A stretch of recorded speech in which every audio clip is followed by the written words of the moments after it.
खुलुमबाय बड'लेण्ड साबटेटआव बयखौबो बरायबाय। गिबि निउस आपडेटआव दङ गुवाहाटीयाव मोसानि गाग्लोबनायाव 4 जोखोम।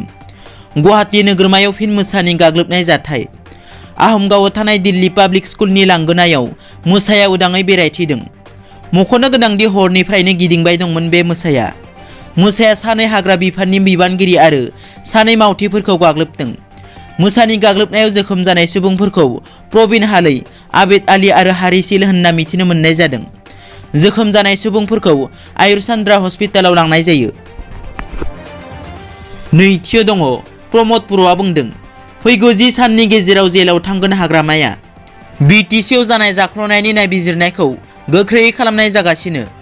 बिटिसिआव 2300 कोटी रांनि जाख्ल'नायनि फोरमान सुराङाव फैदों। जाख्ल'नायनि सोमोन्दो थानाय गासैबो जेलाव थांनांगोन। बे बाथ्राखौ बुंदों BTRनि गाहाय मावफुंगिरि प्रमद बर' बिथाङा।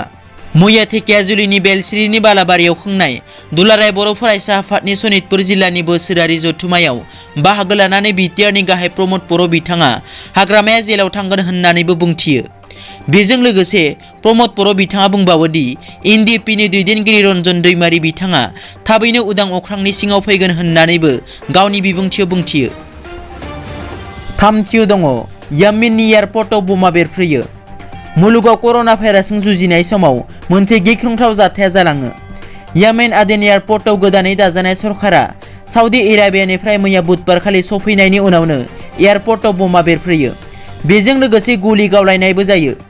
रिवार्डसआ मिथिहोनाय बादिब्ला बे जाथायाव 7 सुबुंनि जिउ खहा जायो आरो गोबां सुबुंफोरा जोखोम जादों। ब्रैथियाव दङ आसामनि लोगोआरि राव हिसाबै गनायथि जाबाय बर' रावा। बर' रावखौ आसामनि सरकारि लोगोआरि राव गनायथि होनो दुलाराय बर' फरायसा आफाद आरो बर' थुनलाइ आफादा दाबि बोनाय दाबिया मैया मोगथां महर मोनबाय। आसाम आयेन आफादनि गोजां बोथोरनि जथुमायाव मैया जोबथा सानाव गनायथि जाबाय। बिनि गेजेरजों मैयानिफ्राय आसामाव बर' रावा लोगोआरि सरकारि राव हिसाबै नाजावजाबाय। मख'नो गोनांदि 27 जानुवारियाव जानानै थांनाय BTR गोरोबथानि दारैनो बर' रावखौ लोगोआरि सरकारि राव हिसाबै गनायथि होबाय आसाम आयेन आफादा। बाथियाव दङ प्रमद बर'आ बुंदों सनितपुर आरो बिश्वनाथ जिल्लाखौ थाबैनो BTR सोसननाय हाबाखौ मावफुंगोन। मैया धेकियाजुलिनि बेलस्रिनि बालाबारियाव खुंनाय दुलाराय बर' फरायसा आफादनि सनितपुर जिल्लानि बोसोरारि जथुमायाव बाहागो लानानै BTRनि गाहाय प्रमद बर' बिथाङा बुङोदि थाबैनो सनितपुर आरो बिश्वनाथ जिल्लायाव थानाय बर' माहारिफोरखौ जारिमिनारि BTR गोरोबथानि बादियै बर' काउन्सिलाव सोनायनि थाग थियारि खालामगासिनो होनना बुंथियो प्रमद बर' बिथाङा। दिनैनि रादाबा एसेनोसै। नोंथांमोना जुदि आंनि चेनेलखौ दासिमबो साबस्क्राइब खालामाखै अन्नानै साबस्क्राइब खालाम। गोजोन्थों।